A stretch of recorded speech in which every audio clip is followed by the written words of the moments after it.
It's been more than 2 months since the deadly Hamas raid on Israel led to the seizure of more than 250 hostages. It's thought 150 are still in captivity. As you may have heard, on Friday, the Israeli military confirmed its troops mistakenly shot and killed 3 of the hostages in a Gaza gun battle. But in Israel, hostages who have been released are breaking their silence. Tonight on 60 Minutes, correspondent Leslie Stahl will talk with some of them. But this morning we hear from a physician charged with examining the hostages on their return home. About 100 Israeli hostages have been released after more than 50 days in captivity. At Sheba Medical Center, Dr. Itai Pessach and his team interviewed and examined many of them.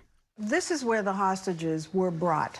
As I understand, virtually all of them, whether they wanted to come here first or not. We knew they would need a buffer from that time in captivity, underground, in the dark, with very little food, with a lot of psychological stress. You have to remember that these people have not been around since October 7th. On that infamous day, Hamas struck mainly the string of kibbutzes along the border with Gaza.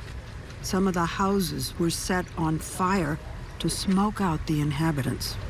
They had no home to go to, and they didn't know that. You basically had to tell them. One of the largest challenges that we had is how do we break the bad news?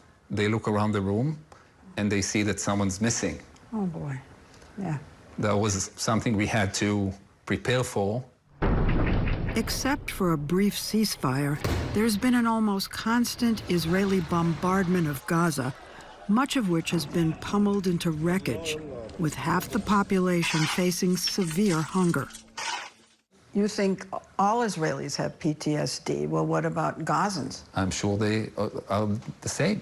And when they undergo events such as this will take its toll, and it doesn't matter if they are on this side or the other side. If you look at the pictures on television as the hostages were coming back day after day, some of them don't look physically abused. Was that deceptive, or? I think it was very deceptive. So there's not a single person that came back that didn't have a significant physical injury or a medical problem. On top of that, some of them were getting medication. Uppers. To look better than they actually were. I just heard a story about a young person who was branded, like the Holocaust. Did you see signs? Yes. You saw signs of branding? We did see signs of branding. We definitely saw signs of being handcuffed. The stories of sexual abuse are just emerging. And there are indications that this was central to the message that the terrorists wanted to send.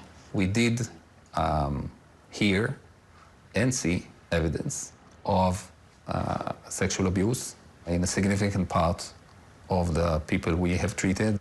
We also heard evidence, and that was one of the hardest parts, of abuse against those that have stayed, both physical and sexual. You mean the ones who are still there? Yes. Did you hear of a psychological torture in that they were told Israel doesn't exist anymore? What really struck me is how prepared the Hamas terrorists were with their psychological torment. It was structured and pre-planned. They're constantly saying, nobody cares about you. You are here alone. You hear the bombs falling, they don't care about you. We're here to protect you. And this is really played with their minds. There have been some episodes when they separated 2 family members, separated them, and then brought them back together, and then separated them and brought them back together. So as a parent, you would do anything in order to have your child with you, even when you're in captivity. Was there a protocol that you followed? Was there a formula how you talk to a hostage? There was no protocol. We had to make that up as we went. And now, unfortunately, we are the world experts in receiving people that were hostage